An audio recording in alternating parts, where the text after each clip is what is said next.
Chris Stevens.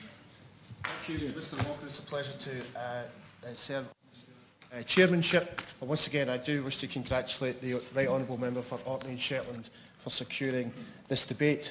Mr Walker, I thought I was only going to be taking a minute or so to discuss the seafarers issue, but the Honourable Member for Portsmouth South has goaded me somewhat in her interpretation of the National Shipbuilding Strategy, and so I'll say something about that. I'll say that. So I doubt it'll be 5 minutes, but here we go.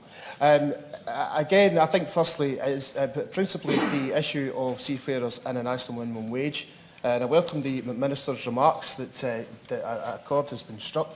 I do want to take this opportunity to applaud the actions of the Scottish Government, in particular the Transport and Islands Minister Humza Yousaf, who shares a constituency office with me, and he knows that I've been on this issue for a while. And I think that it's very good that a deal appears to be secured and at least an agreement in principle. Because this ensures that services operated by Seatruck, which are contracted by Serco Northlink, will now pay its employees the national minimum wage.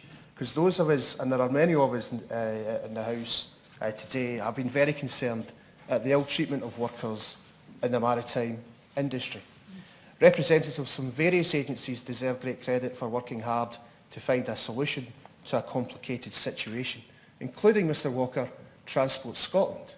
Now, I've not been a fan of Transport Scotland for many years because I was a trade union activist who had to deal with them in the times when I was employed by Glasgow City Council, but I applaud them too, a very rare occasion, but I applaud them too for dealing with this situation. It is a manifestly disgraceful situation where seafarers were being paid as little as £4 an hour. In fact, I think the actual figure is £3.66 an hour to undertake this work.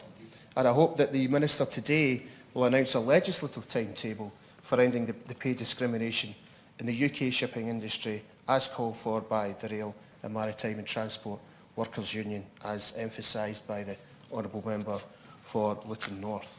Because it's not right that ship owners have been cutting the wage bill because they can discriminate against seafarers by paying them less than the statutory minimum wage. Because if such practices, as we've heard today, were in dry land, the enforcement agencies would be acting on this almost immediately. And so I hope that the Minister can also tell us what discussions are taking place with Her Majesty Revenues and Customs to ensure that this situation is addressed and is enforced adequately, because the out of sight and out of mind attitude needs to be replaced by one of action.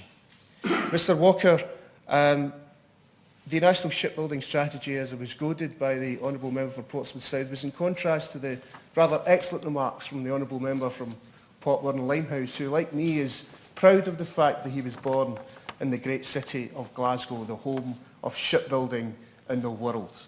And can I take this opportunity to say that the report from Sir John Parker does not say that shipbuilding should be moved from elsewhere.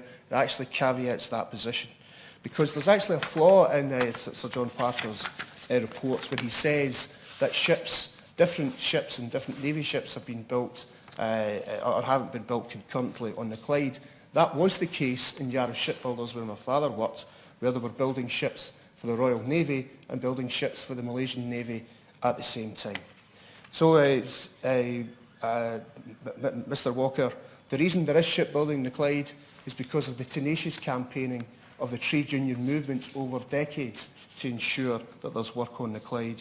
And I would hope that we continue to build ships on the Clyde, because they are the best shipbuilders in the world. Thank you.